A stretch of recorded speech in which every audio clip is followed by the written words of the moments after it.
Hello guys, എല്ലാവർക്കും സുഖമാണല്ലോ. എന്തൊക്കെയുണ്ട് വിശേഷം? ഞാൻ ഇന്നിവിടെ ഗോതമ്പം കൊണ്ട് ഒരു പുട്ടിട്ടപ്പോൾ ഇട്ടാട്ടോ. നല്ല സോഫ്റ്റ് ആയിരുന്നു. കട്ടകളൊന്നും ഇല്ലാതെ ഗോതമ്പ് പൊടി കൊണ്ട് പുട്ടുണ്ടാക്കണം. അങ്ങനെയൊക്കെ ഒന്ന് ഉണ്ടാക്കി നോക്കി അല്ലേ. തുള്ളി കട്ടല കേട്ടോ. ഇതിന് നമ്മൾ ട്രിക്ക് ഉപയോഗിച്ചിട്ടുണ്ട്, കാണിച്ചു തരാം നമുക്ക്. അങ്ങനെ നമ്മുടെ വീഡിയോ ഒക്കെ ഒന്ന് ഇഷ്ടമായാൽ ഒന്ന് ലൈക്ക് ചെയ്യണേ, ഒന്ന് സപ്പോർട്ട് ചെയ്യണേ, ആ ബെല്ലൈക്കനൊക്കെ ഒന്ന് ക്ലിക്ക് ചെയ്യണേ.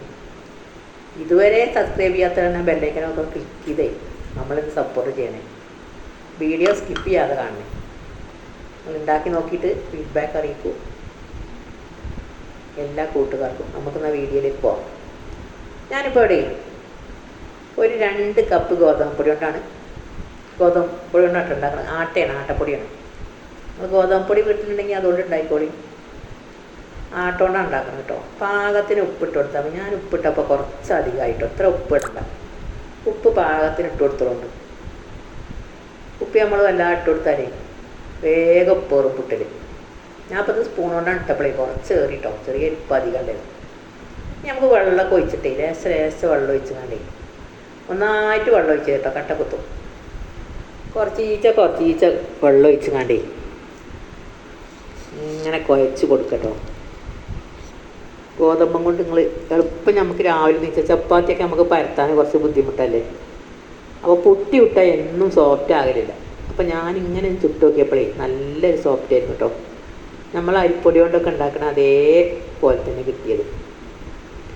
ഇതൊക്കെ ഒന്ന് ഇങ്ങനെ പതുക്കെ കുഴച്ചിട്ടേ നമുക്കിതിൻ്റെ കട്ടകളൊക്കെ ഒന്ന് ഉടച്ച് എല്ലായിടത്തും കൂടി നനവ് എത്തിക്കാം. ഇങ്ങനെ നമ്മൾ നനക്കുമ്പോൾ എന്തായാലും കട്ട ഉണ്ടാവും. അതിന് നമുക്ക് ട്രിക്ക് ഉണ്ട്. മിക്സിയുടെ ജാറിലൊന്നേ ഒന്ന് പതുക്കെ അടിച്ചു കൊടുക്കണം. ഒന്നായിട്ട് മിക്സി ഇടരുത്. ആ ചെറിയ ഫ്ലെയിമിലാക്കിയിട്ട് പതുക്കെ ഇങ്ങനെ അടിച്ചു കൊടുക്കണം കേട്ടോ. ഇങ്ങനെ കറക്കി എടുക്കണം. അപ്പോഴുള്ളത് നല്ല, അല്ലെങ്കിൽ ആകെ കട്ടയൊക്കെ കയറും. അങ്ങനെ നമ്മളെ ഗോതമ്പ് മാവൊക്കെ ഒരുവിധമൊക്കെ നനഞ്ഞിട്ടുണ്ടെങ്കിൽ നമുക്ക് മിക്സിയുടെ ജാറിലേക്ക് ഇട്ട് കൊടുക്കട്ടോ. അങ്ങനെ അതൊക്കെ മിക്സിയുടെ ജാറിലെടുത്തിട്ട് നമുക്ക് കുറച്ച് ഗോതമ്പ് പൊടി ഇട്ട് കൊടുക്കാം. നനക്കാത്ത പൊടി. അതാണ് ഇപ്പോൾ അതിൻ്റെ ട്രിക്ക്. നനക്കാത്ത പൊടി ഒരു ലേശം ഇട്ട് കൊടുത്തിട്ട് പതുക്കെ ഒന്ന് കറക്കി എടുക്കട്ടോ. വല്ലാതെ സ്പീഡിൽ ഇതാക്കിയത് ചെറിയ ഇതിലിട്ടിട്ട് ഇങ്ങനെ കറക്കി ഇങ്ങനെ എടുത്താൽ മതി. അപ്പോൾ നല്ലൊരു സോഫ്റ്റ് ആയിട്ട് കിട്ടും കേട്ടോ. ഞാൻ കാണിച്ചു തരാം. നിങ്ങൾക്ക് ഇങ്ങനെയൊക്കെ അറിയുണ്ടാവും. ഞാൻ ഉണ്ടാക്കിയപ്പോൾ ഒന്ന് വീഡിയോ ഇട്ടതാണ്. കുറച്ച് പൊടി ഇട്ടിട്ട് ഒന്നും കൂടെ കറക്കട്ടോ. പതുക്കെ കറക്കിയാൽ മതി. കറക്കി ഇങ്ങനെ എടുത്താൽ മതി. ഒന്നിച്ച് ജ്യൂസും ഒന്നും അടിച്ചിട മാതിരി അടിച്ചരുത് അല്ലേ. പതുക്കെ കറക്കുക അങ്ങോട്ടാക്കുക, പതുക്കെ കറക്കുക അങ്ങോട്ടാക്കുക. അങ്ങനെ 2-3 വട്ടം കളിയിട്ടൊന്ന് നോക്കുക.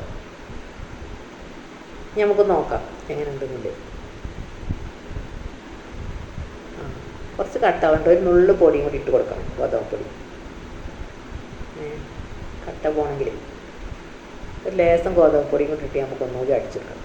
അങ്ങനെ അടിച്ചെടുത്താട്ടത് ഒക്കെ ശരിയായിട്ട് നല്ല റെഡി ആയിട്ടുണ്ട് അല്ലേ. അടിപൊളിയായി വന്നിട്ടുണ്ട് കേട്ടോ. നല്ല സോഫ്റ്റ് പുട്ട്. ഇനി നമുക്ക് കുറച്ച് തേങ്ങ വേണം. കുറച്ച് തേങ്ങയും മതി. പുട്ട് എളുപ്പത്തിൽ ഉണ്ടാക്കാൻ പറ്റും രാവിലെ കേട്ടോ. ഞാനിപ്പോൾ ഇതിലൊരു ഇങ്ങനത്തെ ഒരു പുട്ടിൻ്റെ ചിരട്ടപ്പുട്ടിൻ്റെ ഒരു ഇതുണ്ട്. അതിലാണ് ഉണ്ടാക്കണം കേട്ടോ. ചിരട്ടപ്പുട്ട് ഉണ്ടാക്കണം. കുക്കറിൻ്റെ മുകളിൽ വെച്ച് കൊടുത്താൽ മതിയല്ലോ. ആവി വേഗം വരും. എല്ലാവർക്കും ഓരോ പുട്ട് കറക്റ്റായിട്ട് ഉണ്ടാക്കുകയും ചെയ്യാം. ഒരു ചിരട്ടപ്പുട്ട് ഇതിലൊരു പുട്ട് അതിലൊന്നും ആരും കഴിക്കൂല. അതന്നെ കഴിക്കൂല. അധികം കഴിക്കും കുട്ടികൾക്കൊക്കെ. അങ്ങനെ ഇതിലിങ്ങനെ ഇട്ട് കൊടുത്തിട്ടേ നമുക്ക് എത്രയാണ് വേണ്ടത്. ചെറുത് വേണമെങ്കിൽ ചെറുതുണ്ടാക്കാം, വലുത് വേണമെങ്കിൽ വലുതുണ്ടാക്കാം. ഞാനിപ്പോൾ നിറച്ചിട്ട് കൊടുത്തിട്ടേ ഇങ്ങനെ ഇട്ട് കൊടുത്തിട്ട് പതുക്കെ അമർത്തി കൊടുക്കണം കേട്ടോ. അപ്പം നല്ലൊരു ആവിയൊക്കെ ഇങ്ങനെ കട്ടകളൊക്കെ അടഞ്ഞിട്ട് അടിപൊളിയായി നിൽക്കും. നമ്മൾ എടുക്കുമ്പോൾ തന്നെ പൊട്ടാതെ കിട്ടുകയും ചെയ്യും. കൈ കൊണ്ട് പതുക്കെ അമർത്തി കൊടുത്തു കേട്ടോ. അടിയിൽ തേങ്ങ ഇട്ടാൽ മതി. മുകളിൽ ഇടണമെന്നൊന്നുമില്ല. മുകളിൽ ഞങ്ങൾ ഇടാറില്ല. അങ്ങനെയൊക്കെ ഇത്ര പണിയുള്ളൂ കേട്ടോ. രാവിലെ നമുക്ക് ഗോതമ്പ് പൊടിയൊക്കെ ചപ്പാത്തി പയക്കും കൊലത്തുമൊക്കെ കുറച്ച് പണിയല്ലേ നമുക്ക്. ഗോതമ്പ് പൊടി ഉണ്ടെങ്കിൽ എന്താ ഉണ്ടാക്കേണ്ടത്, ഗോതമ്പ് പൊടിയാണ് എന്താ ഉണ്ടാക്കേണ്ടതെന്ന് നമ്മളിങ്ങനെ ആലോചിച്ചപ്പോഴേ പുട്ടുണ്ടാക്കാൻ എളുപ്പമാട്ടോ. നല്ലൊരു സോഫ്റ്റ് ആവാറില്ല. ഇന്ന് ചുട്ടപ്പോൾ നല്ല സോഫ്റ്റ് ചെയ്യുന്നു കേട്ടോ. അങ്ങനെ കേസ് നിങ്ങൾ ഇങ്ങനെയൊക്കെ ഒന്ന് ഉണ്ടാക്കി നോക്കിയിട്ട് ഫീഡ്ബാക്ക് അറിയിക്കൊണ്ടു. അങ്ങനെ നമ്മളെ പുട്ടൊക്കെ ഒന്ന് വെറുതെ തരട്ടെ. നമുക്ക് വീഡിയോയിലേക്ക് പോകാം.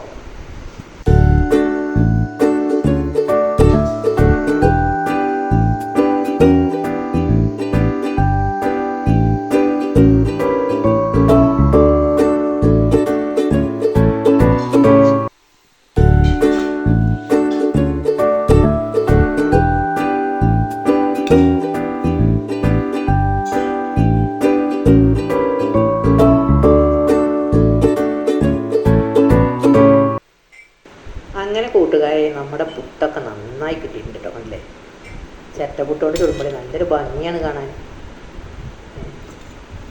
ഓരോന്നോരോന്നും ഇങ്ങനെ എളുപ്പം ചുട്ടെടുക്കാൻ നമുക്ക്.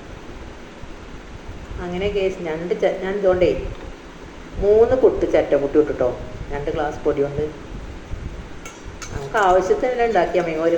ഒരു ഇത് ചുടുകയാണെങ്കിൽ 1 ഗ്ലാസ് എടുത്താൽ മതി കേട്ടോ, അധികം എടുക്കേണ്ട ആവശ്യമില്ല. പിന്നെ നമുക്കത് എടുക്കാനൊന്നും പറ്റില്ല, ഗോതമ്പ് പൊടി ഫ്രിഡ്ജിലൊക്കെ കട്ടിയാവും. അങ്ങനെ നമ്മൾ അന്ന് ഉണ്ടാക്കാതെ മാത്രം ഉണ്ടാക്കി വെച്ചാൽ മതി. മറ്റേ പുട്ടൊക്കെ ആണെങ്കിൽ നമുക്ക് ഒരാൾക്കിലിട്ടുങ്ങാണ്ട് ഫ്രിഡ്ജിൽ വെച്ചാൽ കുഴപ്പമൊന്നും ഉണ്ടാവില്ല. അരിപ്പൊടിൻ്റെ ഇതാകുമ്പോൾ കട്ട കുടിക്കുന്ന എനിക്ക് തോന്നി, അടുത്ത ചോക്കിയിട്ടില്ല. അങ്ങനെ കേസ് ഇന്ന് എത്ര എളുപ്പം രാവിലത്തെ പണി കഴിഞ്ഞ് കറി പുട്ടാവുകൊണ്ടേ. ഇനിയിപ്പോൾ അതിലേക്ക് പഴം എന്തെങ്കിലും ഉണ്ടെങ്കിൽ അത് കുഴച്ചെന്നാലും മതി. ചായയുടെ കൂടെ നല്ല കടലക്കറിയൊക്കെ കഴിച്ചാൽ നല്ല രസമാണ് അതിലേക്ക്. കടലക്കറി, ഇറച്ചിക്കറി, മുട്ടക്കറി ഒക്കെ പറ്റും. ഇനിയിപ്പോൾ കറിയൊന്നും ഇല്ലെങ്കിലും നിങ്ങൾ ശർക്കരയും തേങ്ങിയിട്ടിട്ടൊന്ന് കുഴച്ച് നോക്കുകയാണെങ്കിൽ എനിക്കത് ഇഷ്ടമാണ്. നല്ല ശർക്കരയും തേങ്ങിയിട്ടിട്ടേ കുഴച്ചാൽ പഴം ഉണ്ടെങ്കിൽ നല്ല പപ്പടവും പഴം ഉണ്ടെങ്കിൽ നല്ലതാണ്. അങ്ങനെ കേസ് നമ്മൾ പുട്ടൊക്കെ റെഡിയായി വന്നു. രണ്ടാമത്തെ പുട്ട് ഇടാൻ നിൽക്കുന്നത്.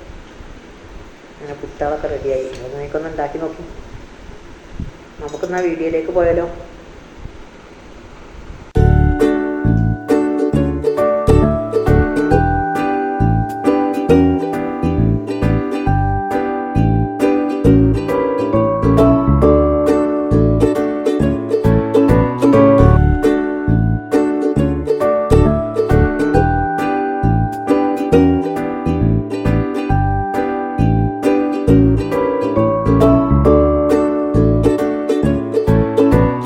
അങ്ങനെ ഗെയ്സ് നമ്മുടെ ഏറ്റവും സോഫ്റ്റായ ഗോതമ്പ് പുട്ട് റെഡി ആയിട്ടുണ്ട് കേട്ടോ.